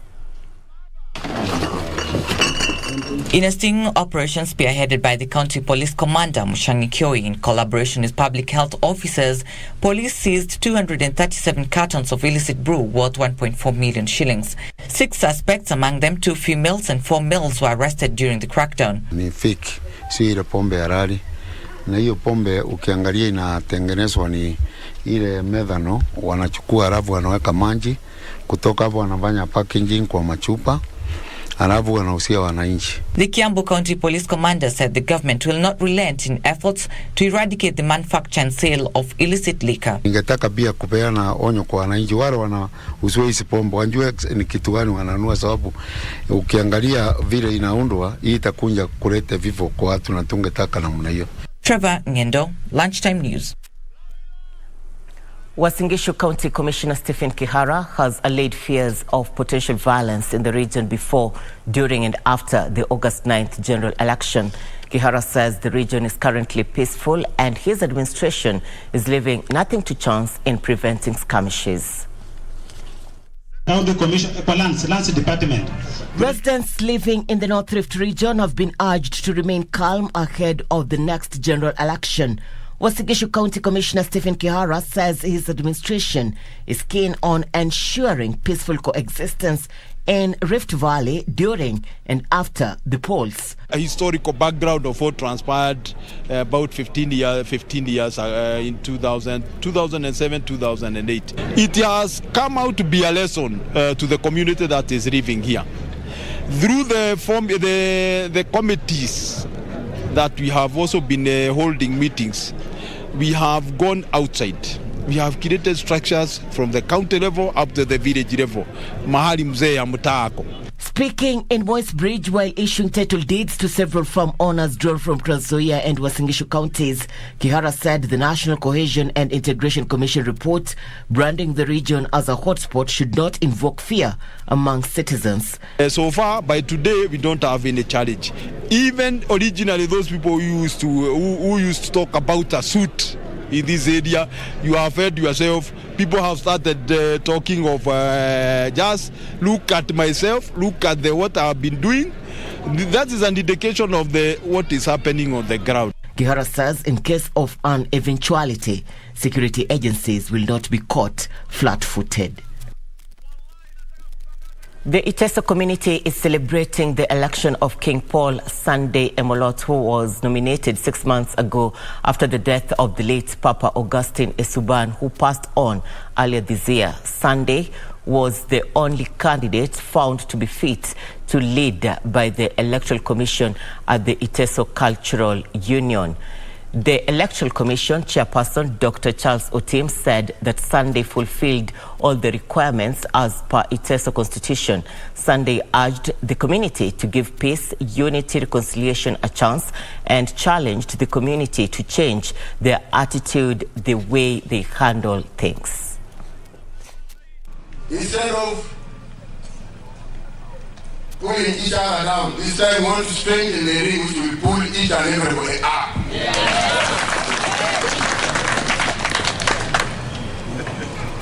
If we did so, the sky is the limit. Today we declared him as a candidate elect. He is the Emor candidate elect as a candidate actually. And we are following the constitution of the Iteso Cultural Union. And this also follows the constitution of this country.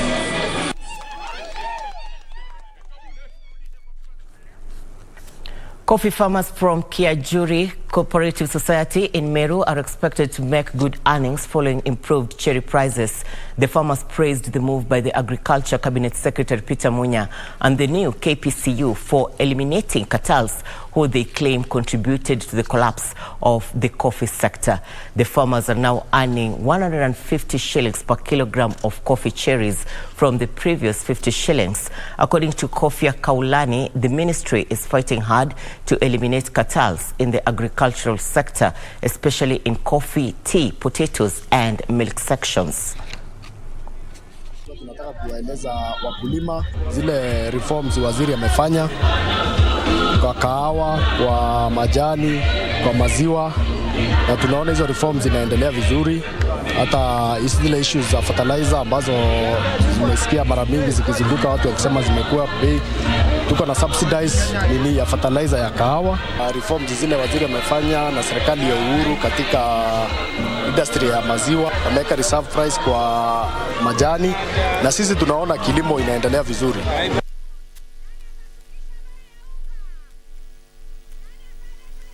The Kenya Forest Service will say in the next 10 years the planting of 30 million trees across the country. Chief Conservator Julius Kamau says KFS will help counties meet their set targets in efforts to expand the national forest cover. Kamau was speaking in Kiambu County during the planting of some 30,000 trees donated by the Kenya Forest Service to the Dedan Kimathi Foundation. The Kenya Forest Service has partnered with the Dedan Kimathi Foundation, the Kenya Defence Forces and the counties of Kiambu and Nyandarua to plant 30,000 tree seedlings in 2 separate locations at the Ragea Forest. The exercise is part of efforts to expand Kenya's forest cover. Now the target is 30% tree cover by 2050. So the work is still cut out for us, and we must work together to move forward. Over the next 10 years, the Dedan Kimathi Foundation will be working with stakeholders to plant 30 million trees. So we have our men and women ready and willing to participate. So wherever we have any event of tree planting, we'll be willing and able to come. Wakati tunaweka hiyo nidhamu kwa watoto right at kindergarten, you can be sure CCF by the time they get to adulthood, they'll have something to be proud of on conservations of forest. 80% of all the waters in Kiambu County we find their sources from here. Kwa hivyo hii ni msitu ya muhimu sana. Chief Conservator of Forest Julius Kamau says it is important that Kenya keeps up the rated true in the war against climate change. One of the biggest challenges we are doing today are the ills that were conducted and performed in previous years, where people could enter into the forest, they take a piece of the forest, they use a big name and they say, this is my land. Dedan Kimathi Foundation Chief Executive Officer Evelyn Kimathi called for deeper stakeholder engagement, saying a multi-pronged approach to the war on climate change will press fast forward to the attainment of the desired objectives. We will support the government and Kenya Forest Service to achieve the 30% forestry and tree cover. Kenya Forest Service has expressed its commitments towards supporting such foundations like the Dedan Kimathi's, even as it looks to achieving the 10% forest cover goal. Yusufar reporting for Lunchtime News. The Postal Corporation of Kenya workers have suspended their scheduled strike that was set to be held on Friday, the 15th of July. The decision to suspend the strike came after a conciliatory meeting held on Wednesday, the 13th of July, between the Communication Workers Union and the Postal Corporation of Kenya. In a meeting held at the Postal City Square offices in Nairobi, the Postal Corporation workers led by Central Organization of Trade Unions Deputy Secretary General Benson Okwaro collectively agreed to suspend the scheduled strike. I have not called off this strike. I have suspended the strike so that if on 27th hawajalipa nyinyi mshahara vile wamekubaliana, on the next day 28th I'll be here kuimba solidarity na nyinyi. The Postal Corporation workers have not received salaries for the months of April, May and June. It is not meant to really sabotage the work. It is also meant to send some signals that we, as employees of this organization, we are suffering and something needs to be done. Benson Okwaro said there is need to solve the impasse to ensure postal services remain uninterrupted. So I know there's money, I know they can make money. I know kuna shida katika posta, hiyo mimi najua. Lakini wakiweka vitu yao pamoja na wakiamua kufanyia hii idara hii kazi ili nyinyi mpate mshahara kesho na nyinyi mpate pension yao na hao pia wapate, inawezekana they can make that money. After suspending the scheduled Communication Workers Union strike that was scheduled to be held on the 15th of July, the General Secretary of COW, Benson Okwaro, has announced that the employees should be paid by the 31st of July, failure to which they will resume the strike. Edwin Austin for Lunchtime News. Thank you, Edwin. Now, across the borders, U.S. President Joe Biden and Israeli Prime Minister Yair Lapid are set to sign a new joint declaration today aimed at strengthening security relations between the two countries. The new declaration seeks to ensure that Iran never acquires a nuclear weapon amid rising tensions that Iran seeks to supply Russia with drones. This comes as Joe Biden faces a harsh reality of keeping Iran in check as he tries to revive the Iran nuclear deal which was scrapped by former President Donald Trump back in 2018. The declaration will also embrace expanding Israel's integration in the region, a major theme of Biden's 4-day trip to the Middle East. To the Asian continent now, a U.S. Navy destroyer sailed near a disputed South China Sea island chain on Wednesday in a move that aims at targeting Beijing's excessive maritime claims. Lieutenant Nicholas Lingo, a spokesperson for the U.S. Navy's 7th Fleet headquartered in Japan, said it was the second so-called freedom of navigation operation in the Paracel Islands, also known as the Zisha Islands of China. Elsewhere, Microsoft co-founder Bill Gates has made a pledge to donate $20 billion to the Bill and Melinda Gates Foundation. In a statement, the software developer said that this move will mitigate some of the suffering that people are currently facing as it seeks to fulfill the foundation's vision of giving every person a fighting chance. Reporting for Lunchtime News, I'm Daniel Mugo. Glad you're watching the Lunchtime News. We are taking a short commercial break. We'll be back with more. Stay with us.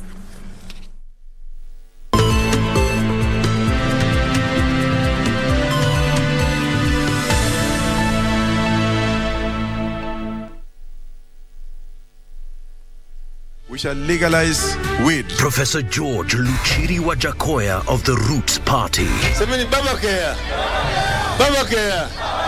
Raila Amolo Odinga of the Azimio la Umoja One Kenya Party. Unajua mimi sina pesa ya serikali ama ya kashfa. David Mwaure Wahiga of the Agano Party. And hakuna kura ya hasla mtaiba. William Samoei Ruto of the Kenya Kwanza Alliance. Presidential Debate 2022. Do not adjust your sets.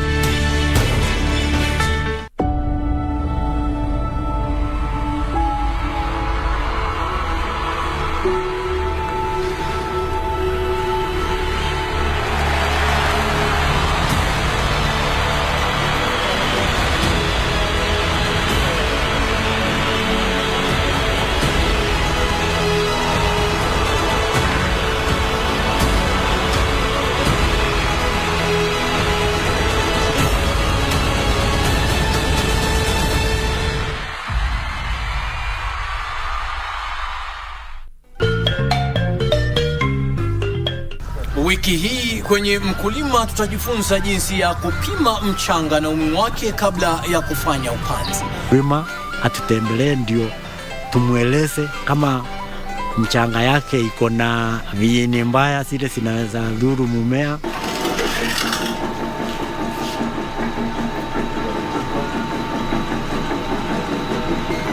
Ungana nasi Jumapili saa 9:30 hapa KBC Channel 1 kwa uondo kamili.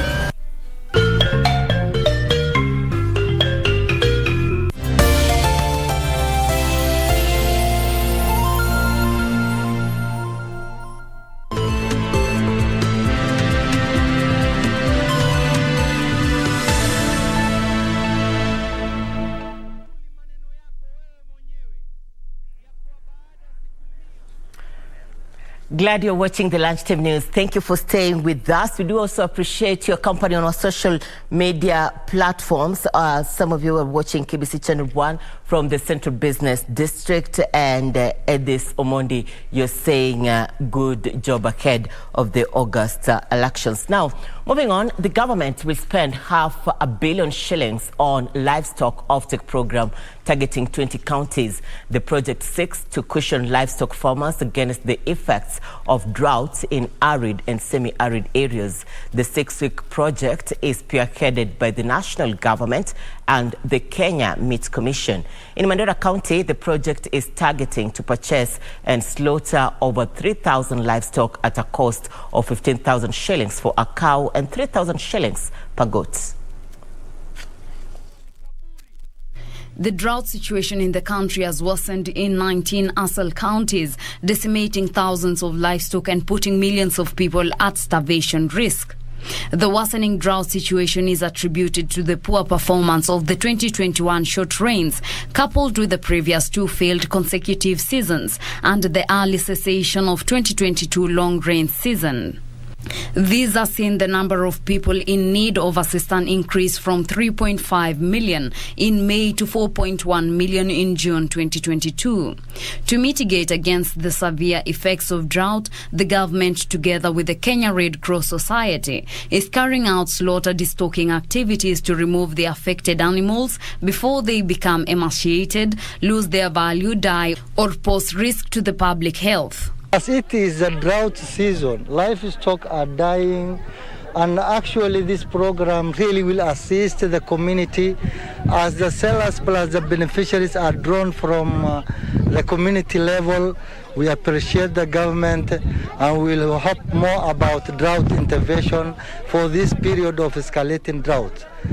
The initiative will benefit more than 267,000 people in Kwale, Lamu, Baringo, Kajiado, Narok, Laikipia, Nyeri, Kilifi, Taita Taveta, Tana River, Turkana, Samburu, West Pokot, Embu, Meru, Tharaka Nithi, Kitui, Marsabit, Isiolo, Wajir, Garissa, Makueni and Mandera counties. Leo tuko hapa kufanya miradi ambayo imefadhiliwa na serikali ya Kenya. Tunachinja mfugo karibu 310,000 katika sub-county zote 9 ya Mandera.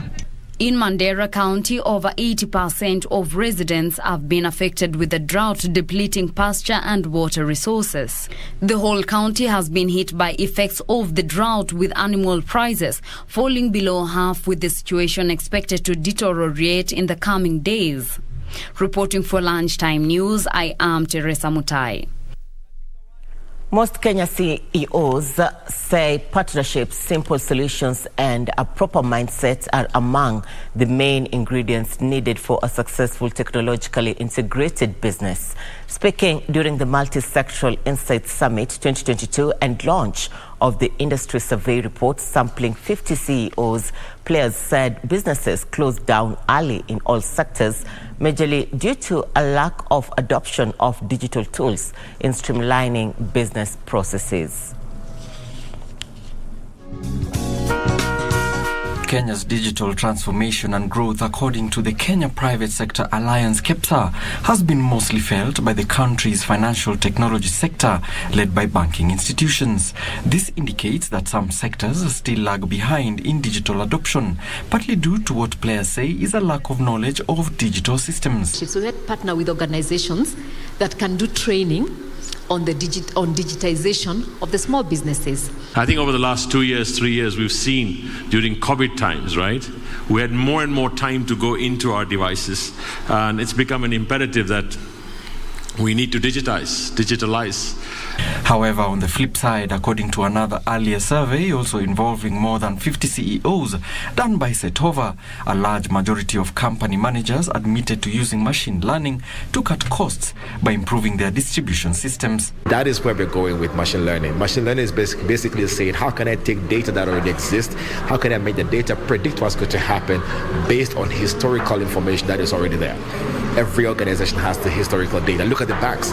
A bank knows that you've been withdrawing money every single time, every single particular end of the month. You're sending a particular amount that you withdraw to pay M-Pesa. To you, it's a habit, but you don't know it. In some cases, yes, the technology is expensive, but don't assume it's expensive for you. Probably, and I use this example where somebody comes and say, I want 1,000 shillings. Another one says, I want food.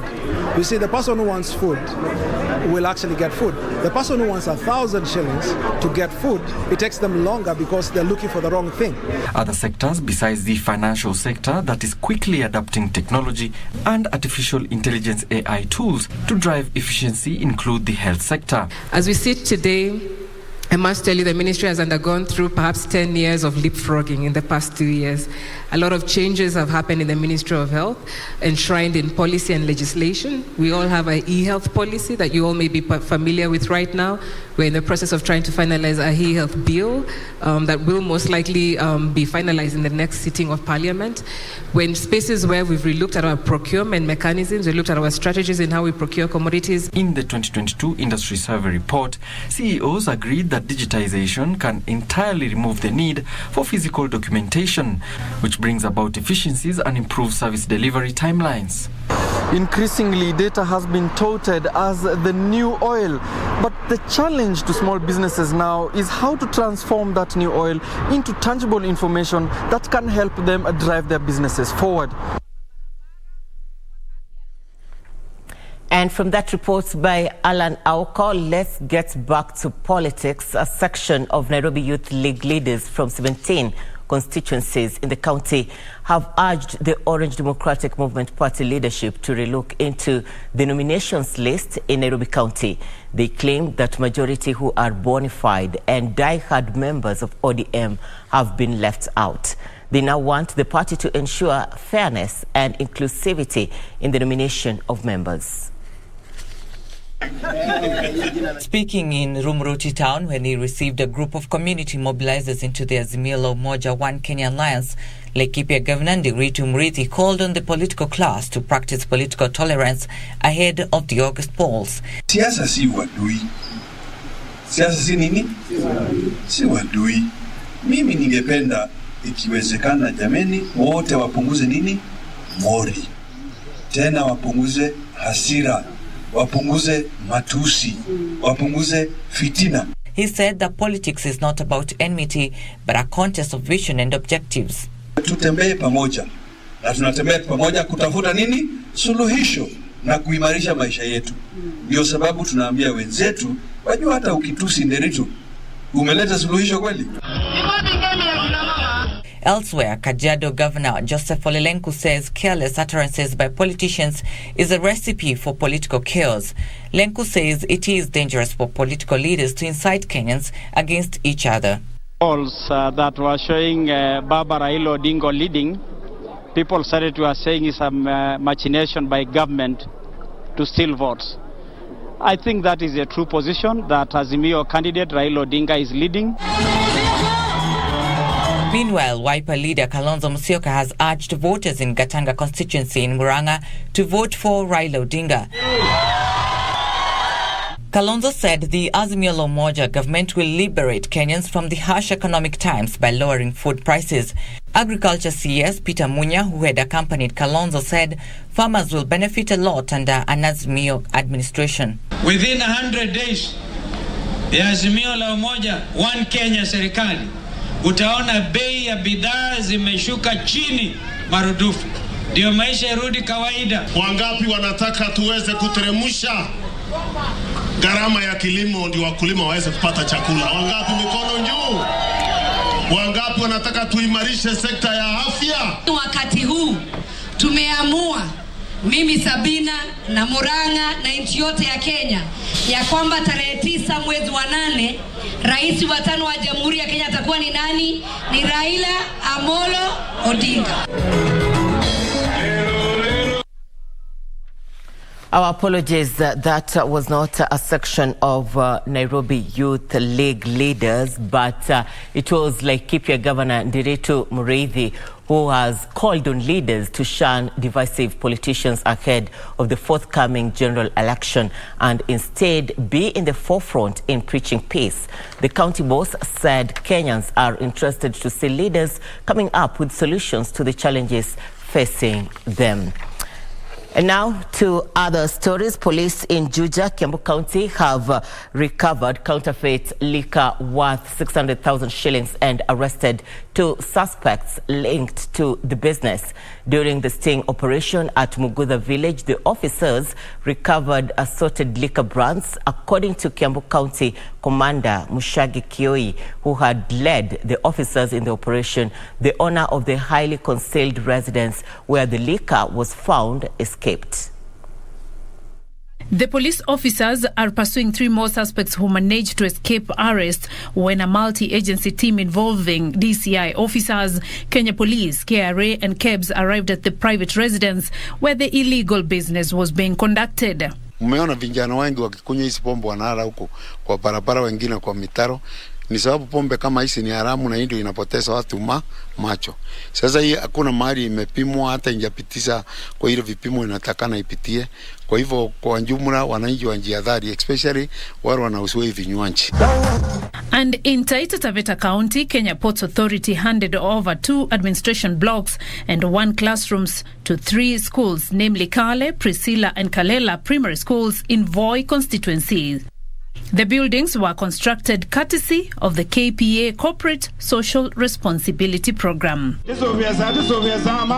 Elsewhere, Ukambani political leaders have urged the government to start school feeding programs in the region so as to keep students at school. Wasasi wamefinyika na kulipa kalo, na tunaomba serikali na walimu wakubali hao watoto wetu wakae shule ndio wapate ile masomo ya muhimu. Meanwhile, Vihiga Governor Dr. Wilberforce Otichilo has launched the Mwibina water project that will enable locals benefit largely from the water reservoir. Kila jamii, kila familia Vihiga County wapate nafasi ya kupata maji.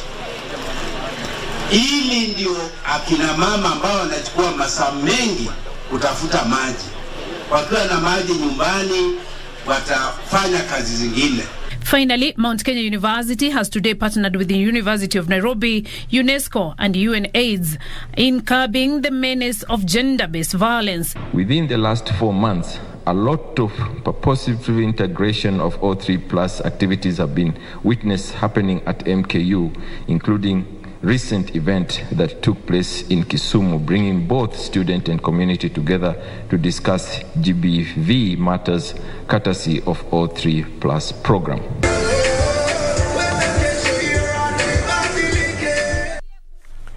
And in business, Kenya is seeking raw materials from the East African community to operationalize its 33 billion shillings Nyamira Integrated Agricultural Park. The park, which is set to start operations in the next 2 years, will serve 9 counties in Western region and will have a railway system and an airport in a bid to increase the country's exports volume in the next 5 years. China has completed a 95 million shillings feasibility study for the Nyamira Integrated Agricultural Park feasibility study, paving way for the commencement of the park's construction. Initially, the park construction cost was pegged at 7 billion shillings, a figure that was later revised to 33 billion shillings after the national government and other development partners elevated it to an East African region park. In 2 years, the implementation will start, and for the full, for it to be fully complete, it will take 5 years. But in 2 years, it will be up and running. So we expect the contribution to the economy is 24% from the feasibility report. The park will have a railway system linking 9 counties in Kenya's western region, with the Kenya Civil Aviation Authority approving construction of an airport that is expected to increase horticultural export volumes from the western region to international markets. We are now linked to the Atlantic Ocean, and with Congo joining the East African community, we've brought on board an additional 50 million markets, and then there is the African Continental Free Trade Area, again the whole of Africa. To maximize the 200 acres park operations, Kenya is seeking to leverage on the mineral-rich DRC to source for raw materials. Industrialization, it calls for maybe, raw materials beyond what, there is the major raw material and then the other inputs that are required that may not be available within the locality and may have to be brought in from outside. The Nyamira Park is one of the 7 agricultural parks to be constructed under the public-private partnership across all former provinces. Beson Ruba reporting for Lunchtime News. The Kenya Revenue Authority has destroyed non-compliant beverages worth 30 million shillings seized from the market for not having excess stamps and affixed with counterfeit stamps. The products, comprising of various brands of bottled water, were confiscated by the multi-agency team as part of efforts to raid the market of non-compliant products were destroyed in Athi River. Details of this and other stories in our corporate briefs. The Revenue Authority has been conducting destruction of counterfeit goods as part of its commitment to the fight against illicit trade. Through these efforts, KRA destroyed 560,000 bottled water of different brands worth 23 million shillings in April last year in Athi River, followed by another destruction of non-compliant goods worth 43 million shillings in October last year in Kisumu. Meanwhile, the Bank of Baroda has signed an asset finance deal with Deluxe Motors that will see the lender finance up to 90% of all Ashok Leyland trucks and buses. The deal comes at a time when the construction sector is projected to grow, driven by public infrastructure projects. We're going to be starting with 6 to 8 models, and all these trucks will be assembled locally in Kenya. So being into that partnership, I think it's opening lots of opportunities to the customers who are buying the trucks, who are into the fleet business, who are wanted to own a new business, who are there into business and wanted to grow it further. I think this partnership can, getting associated with this partnership, take them to the long. Finally, Sanlam Kenya has unveiled a flexible savings plan dubbed Flexi Hela in a bid to increase its market share and boost insurance penetration in Kenya. The insurer says the new product offers policyholders a guaranteed return and features a life cover for up to 4 dependents with access to accrued savings within 24 hours at a zero surrender cost. This is very unique in the sense that you can purchase cover today, and if in the event the unfortunate happens today, again it responds. There's no waiting period. So we brought in a product that can help you manage your financial planning better by giving you that level of flexibility. Nduta Mokami for Lunchtime News. Well, let's cross over to Nyali, where the Azimio la Umoja Brigade is pitching camp, and the coalition's presidential candidate, Raila Odinga, is currently addressing the attendants at the rally in Nyali. Let's listen in. Moja ni ugonjwa, pili ni ujinga, tatu ni umaskini, nne ni ufisadi. Sio? Hawa maadui wanne tukimudu, Kenya itainuka. Tumeelewana vizuri? Tumeelewana vizuri? Ndiyo sababu hiyo 10-point agenda yetu ya Azimio inalenga wale maadui wanne wa Kenya. Tumesema ufisadi tutamaliza. Tutapigana na ufisadi vilivyo, manake ufisadi inatoa pesa kwa mfuko ya umma, inaweka kwa mfuko ya watu binafsi. Sinajua hiyo? Sinajua hawa watu? Simewajua? Ukiona yeye tu namna hii, tabia yake yote inanyesha wewe tu. Sasa ile yeye anaingia, yeye ni membamba kama shindano. Baada ya mwaka moja amefura kama kupe. Lamba amefyonza damu ya ng'ombe, sio? Si unajua hawa watu? Anakuja na pesa mbeba kwa gunia. Nataka kufanya rambe kwa vikundi ya vijana, 5 milioni. Rambe vikundi ya kina mama, 5 milioni. Ati basi ya shule, 10 milioni. Ati gari ya askofu, 10 milioni. Kila mwezi jamaa anatumia shilingi 1,100,000 na yeye mshahara yake ni 2 milioni peke yake. Hiyo ingine inatoka wapi? Toka wapi? Si pesa yenu ambayo yeye ameiba. Alafu sasa akija naye mapiga makofi. Makofi ati yeye jamani ana ukarimu sana. Ukarimu na pesa yako. Sio? Nimesema akileta usikatae kuchukua. Chukua. Lakini hapa anasema asante. Mwambie tena kesho urudi ulete nyingine. Lakini akitoka unasema azimio, sio? Sasa azimio. Sasa tuko hapa na watu ambao ni kama ile mnyama anaitwa ngiri. Unajua mnyama ambaye ngiri ambaye anasahau sana, sio? Sasa anasahau sana. Ngiri ukimchapa hapa akipiga pale amesahau. Tena ukienda kumpiga namna hii anafika pale amesahau. Ni hao jamaa. Ukiuliza hawa jamaa ni nani alizindua ile port ya dry port ya Naivasha, ni nani? Ni nani? Unaweza kuona kwa runinga vile jamaa aliongea siku ile ambaye alikuwa na launch dry port Naivasha. Yeye mwenyewe. Lakini sasa amesahau. Akirudi Mombasa hapa naambia nyinyi ati baba ndiye ameua bandari ya Mombasa. Anasahau. Ni ngiri. Ni nini? Ni ngiri niyo. Nataka dakika moja nieleze nyinyi. Hapa uchumi ya Mombasa tulipanga mzuri kabisa katika serikali ya mseto na mzee Kibaki. Tulikuja na kitu kinaitwa Ruwaza 2030, Vision 2030.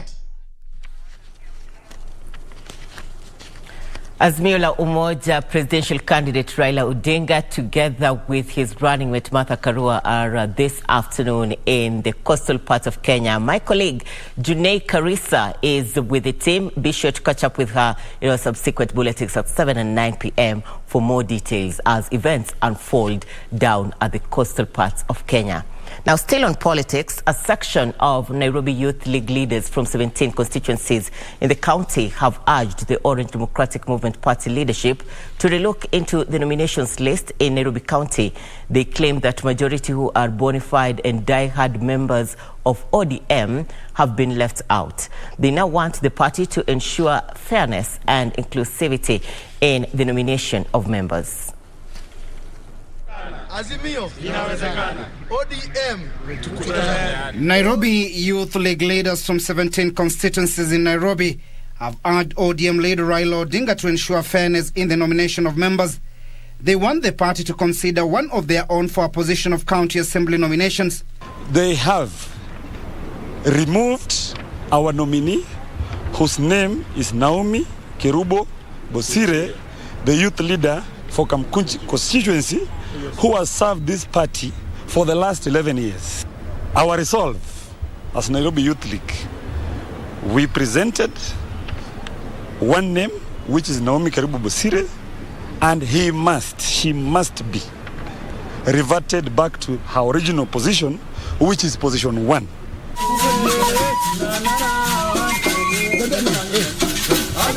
A section of the Jikenda Kaya elders have endorsed their preferred candidate for county assembly seat in Bamburi ward of Mombasa County.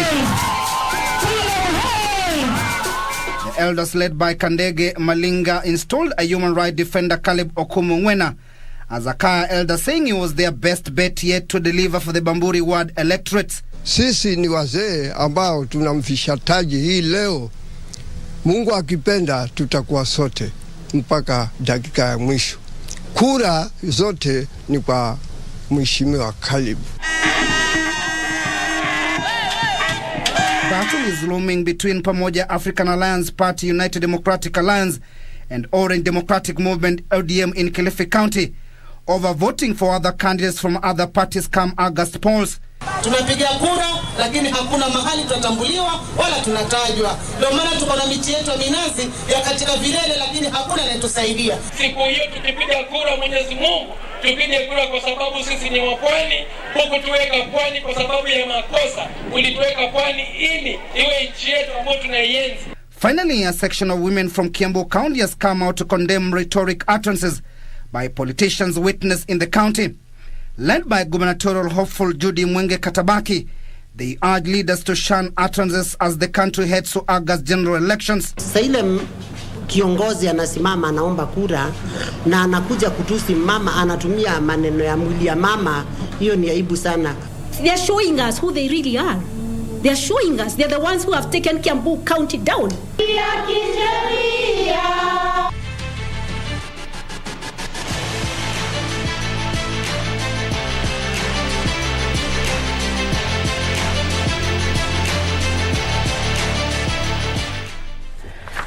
All right, let's play. Time for Channel 1 Sports News.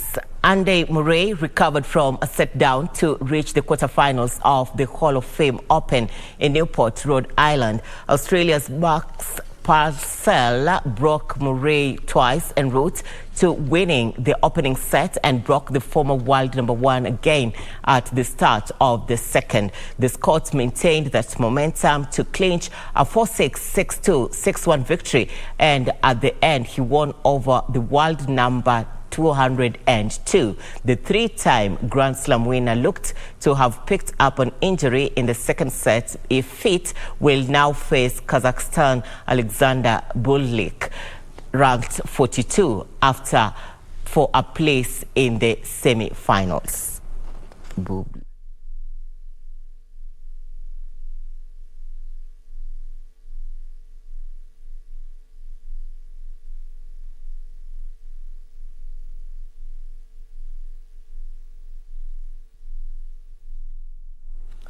Morocco and Zambia both qualified for a first-ever Women's World Cup after sailing through to the semi-finals at the Women's Africa Cup of Nations. Zambia qualified for the semis after beating Senegal, while Morocco defeated Botswana in the quarterfinals. The top 4 finishers at the tournament in Morocco will represent Africa at the 2023 World Cup in Australia and New Zealand, where the field has been expanded to 32 teams. Zambia were first to snatch a ticket as they beat Senegal 4-2 on penalties in Casablanca. The two sides drew 1-1 after extra time. And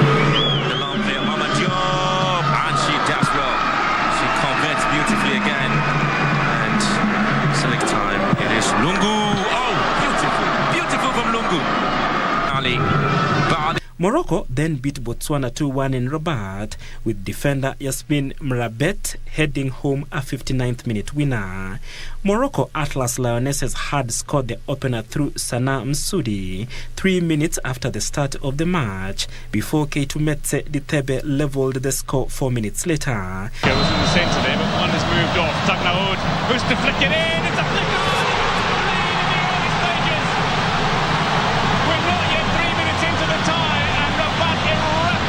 The other two places will be decided today when Nigeria, who have been to all 8 previous Women's World Cups, take on Cameroon in Casablanca, and South Africa, who play Tunisia in Rabat.